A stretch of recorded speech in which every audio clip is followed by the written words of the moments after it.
igiti cy'umurezi n'umusatsi w'igihora kikakuremerera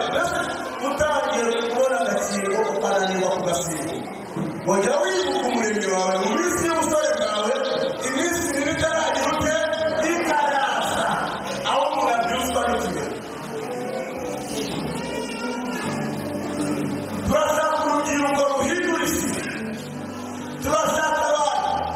bakoresha sitatasi zabo mu ivugabutumwa aba bakobwa bose sitati zabo sitati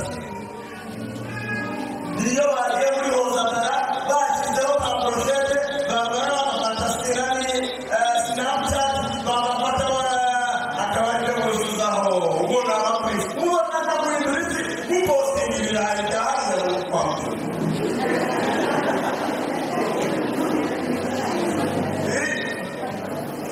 yewe abantu bareba sitati yanjye ni 200 fate kiriho abana kiriho n'ikiriho umugore n'ikiriho myane n'ikiriho ndeba nambaye kositime nambaye ikabutura nambaye ute nimushyireho amasomo avuga ngo kristo yarabanze kristo yarabanze kristo yarabanze abandi barimenye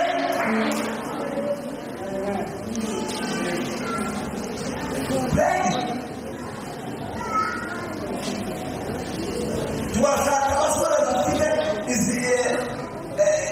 cyangwa za YouTube babe benshi ndavuga ubutumwa babe benshi kugira ngo abana bakina za nyanzo n'ibyo bitarimo ubutumwa tubadomine umukozi w'Imana afite ibiganza Imana imbaraga imuha umugisha amavuta amafaranga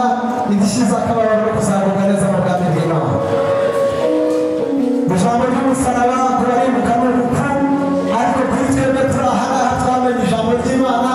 ngo ni ijambo rikiza ni ijambo rirema ibyacu byari bipfuye tujya tumenya ko ari wese w'imigisha Imana ihabwa icyubahiro cyane